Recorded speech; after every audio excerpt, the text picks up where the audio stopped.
I pulled it off of the machine and what do you know? It is stitched to the hoop. So tell me if that sucks. In this video, I'm going to share with you the different softwares I use, the different stabilizer that I use. This is a sweatshirt that I've washed over and over again. It doesn't have any wrinkles. I'm going to address a whole bunch of issues that I get from you guys commenting and just ways that you can improve your machine embroidery. Do you think machine embroidery is hard? I actually do. I think there is a steep learning curve. Hello, welcome to my sewing channel. Yes, today I'm going to talk to you about why your machine embroidery projects suck. I know that sounds harsh. I don't like to be mean, so it's not really mean. It's actually more towards me. I've made so many mistakes that I feel like I have maybe some good tips that I can share with you. Let me get started because I don't like to do a lot of talking. I get so many comments and questions on how do I print my design. So the first thing I'm going to say, I feel like you need to print out your design, what you are doing so that you can get the correct placement. That means that you need an embroidery software. Usually when you buy a file, it comes with a PDF print that you can print out, but you don't know where the grids are when you are doing the placement on your embroidery machine. I know that probably doesn't make sense, but let me just continue. I use the Embrilliance Essential software. I'm not an affiliate. I wish I was, but it is the Embrilliance Essentials will allow you to bring together different elements. You can buy fonts and you put them together. But there's a whole bunch of stuff that it's gonna do. But one of the important things that it does is can select print and it'll print out your image. That way you can place it on your sweatshirt wherever you need and line it up, and then you put it in your machine and then you match the needle up to the crosshairs. There's just a lot of advantages to a good software. So I'm going to recommend the Embrilliance Essentials. It's $125 and it is compatible with my Mac. I have a MacBook Pro, and so that is why I chose that one. Okay, I think that a few of you guys can relate to this as well. Sleeve embroidery, and I'm going to be talking about hoops here in a minute. So don't go anywhere because I do a lot of sleeve embroidery and I have hoops that will make it a lot easier. Can't even believe this. I've ruined a lot of sweatshirts by not proofreading, but this is also why I think printing out your design, let me actually get some, hold on. So yeah, when you print out your design, you can also, that gives you a chance to like proofread. So like that one says, I bring the chaos, and that's your time to like proofread and make sure that everything is spelled correctly. But I've got to show you this. And I know that this has happened to a few of you guys. It was supposed to say willing to talk about real estate and horses. So I got it printed all out and it says, but will to talk about real estate and horses. So I had to do the whole thing over again because it was spelled incorrectly. But sleeve embroidery, how many of you have spelled the names wrong? And so now I proofread it, I check it over and over and over. I print the names, stick it to the sleeve, but still it happens, I get it wrong. So then now I check on my screen, check on my printout, check on the order form, make sure it's right, because this sweatshirt right here, it turned out so beautiful. And I took a picture and I sent it to the customer and I'm like, oh my gosh, this turned out so pretty. And she's like, oh my gosh, Delilah, that is so pretty, but I spelled Spencer wrong and I spelled Zachary wrong. So I had to redo the entire thing. I am a professional mistake maker. This is something that frustrates me so bad. Let me tell you, you have to, when you get it loaded in your machine, swipe front to back, left to right. I'm not kidding, because how many of you have stitched out something and you're just admiring how it is on the sewing machine, or I'm sorry, you're admiring how it is on the embroidery machine. You pull it off only to see that the back has stitched to the front. You've stitched the hooping into it and now you can't save it. I mean, look at this one. I can't even remember. I think it took me over an hour to stitch out this design, and this is what it looks like. I had to cut it off of the hoop to get it free. And so this was the customer's t-shirt, and it just got completely ruined. I mean, that really sucks.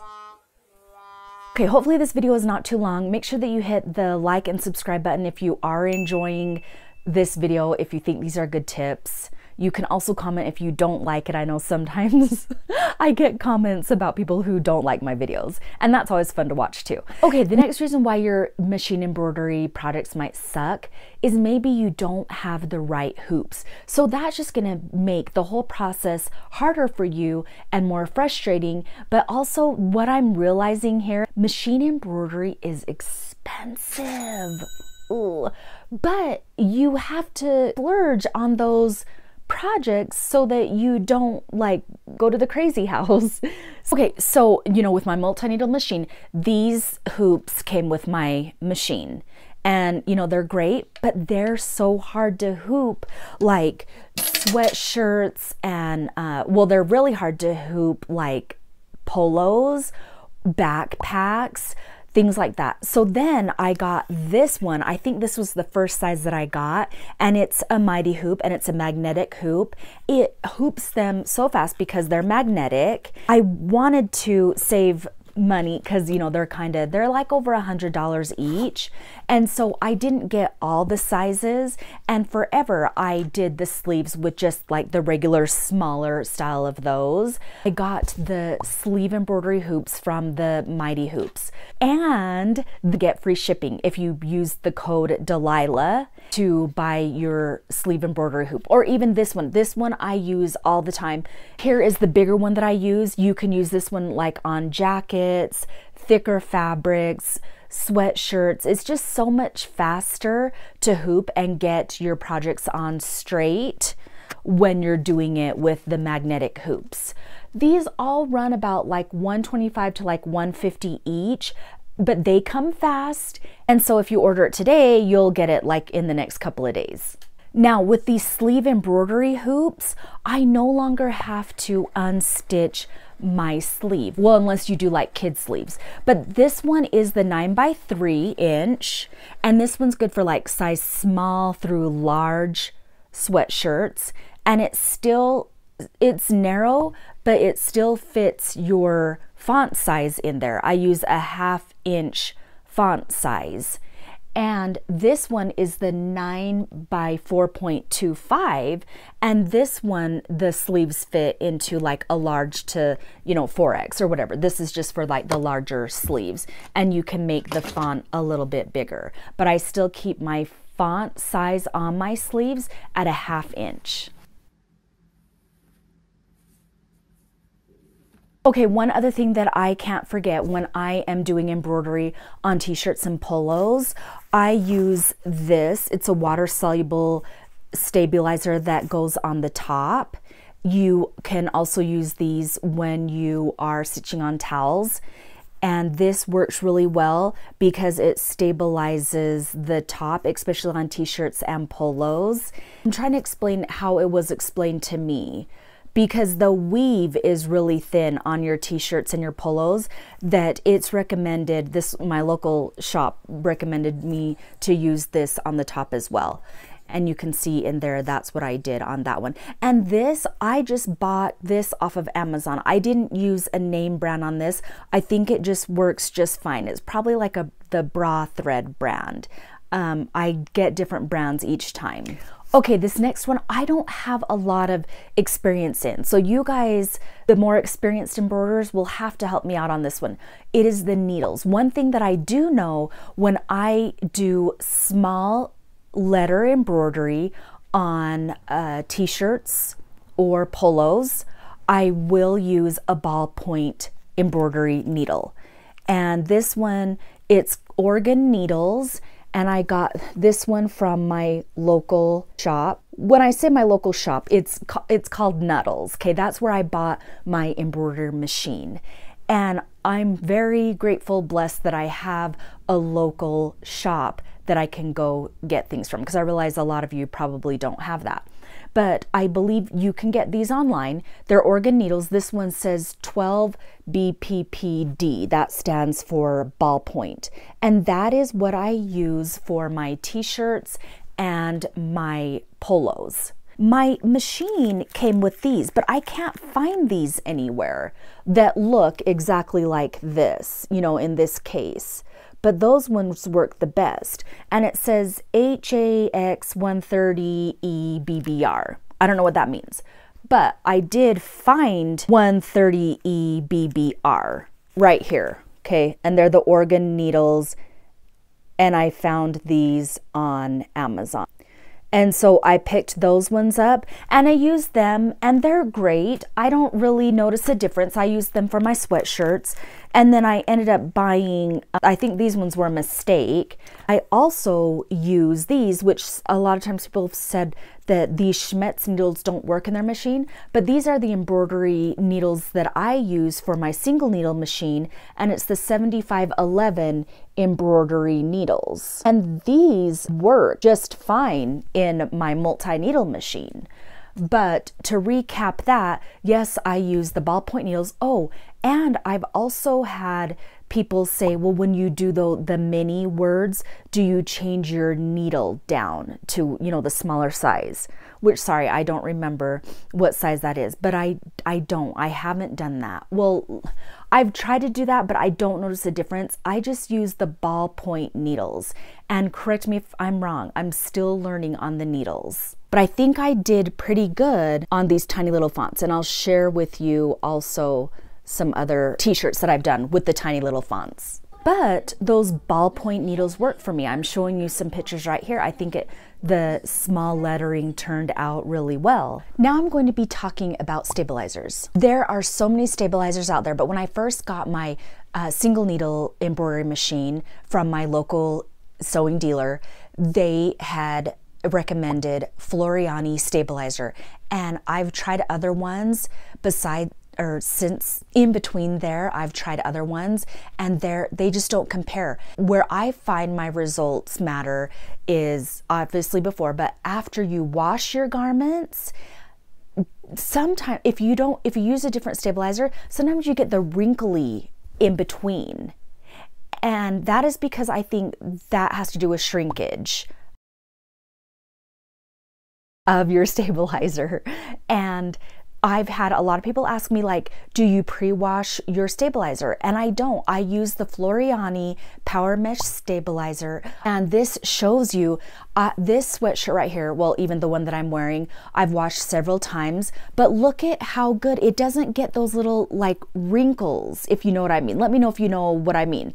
This looks like brand new, like I haven't even washed it, but I promise you I've washed it a lot of different times. But this is like the difference with the different stabilizers. Maybe Floriani stabilizer shrinks, but this is my result from it. I don't like pre-shrink my Floriani stabilizer, and I don't pre-wash my sweatshirts. So this one I created with a brand new sweatshirt. I use the Gildan sweatshirts. I know the price, and for my customers, they don't mind these ones. Okay, staying on track though. So this is the quality that you get. Now you're gonna ask me, okay, but where do you get Floriani stabilizer? You guys, I don't know where to get it online. I've done some research on trying to find it, and there's not. I just go to my local dealer, but if you look online, you might be able to find a place with like free shipping or something like that. So I do feel bad for that. I don't know where you can get it because I get it locally. And then backing up a little bit more on that, let me show you the inside of it. I do the iron on Floriani Power Mesh Stabilizer, and then I just do a tearaway on top of that to hoop my sweatshirts. So it does have 2 layers, but this is how it looks. So I try to take a lot of the tearaway off, but you know, not always does it come off. But this is what the inside looks like. And then I keep this part there too. That's the power mesh. And then this is the tearaway. The tearaway I use like a bra thread. And you can even see on the back here, it's not doing the wrinkle thing that I've seen other stabilizers do. So I will always stick with the Floriani. Yes, I think it is a lot, but it is worth not having the headache. And then for my t-shirts, I still use the Power Mesh cutaway, and then I use like a heavier stabilizer, tearaway stabilizer, just because it's a t-shirt on the inside. Okay, the next thing I want to talk about is the famous Mama sweatshirt. I love these. I had so much fun making them, but you want to know why? Because I had these Kai scissors. If you've been on my channel a while, you've seen me recommend these. They have the blunt tip on them, and these ones I bought from a local sewing expo, and you can get them online though. I think they're about like $20. I'll see if I can find the link and I'll put them in my descriptions tab. But the key with these ones, because how many times have you stabbed your scissors into the sweatshirt? And don't you want to cry? These scissors, they don't have the sharp tip, so you can go through, I have some footage right here, you can go through and just trim all the excess fabric, and they are very thin. I don't know if you know what I mean. They're very thin, so you can get up to that stitch line so that when you're doing that applique stitch, it's not getting those frays from your fabric. Okay, so I've talked about the hoops, the stabilizers, the needles. I didn't really talk about thread. I use Floriani thread. Oh, I also use thread from Thread Art. Let me share. I think these threads are really nice. Thread Art doesn't have like a ton of different colored threads, and so that's where I go to my local place to get the Floriani thread, because they have beautiful shades of thread. But for like my blacks and my pinks and things like that, I use Thread Art because they've got really good deals on their thread. There's so much that goes into machine embroidery. And if you are a beginner, just hang in there. Disagree if you want, but I think the takeaway from this is you do have to invest in really good supplies. Stabilizers, scissors, hoops, things like that. So if you want to see more of my content, click on that video right there, or that one, whichever one you're most interested in. Thank you so much for supporting me and watching my channel. And until next time, happy stitching. Bye guys.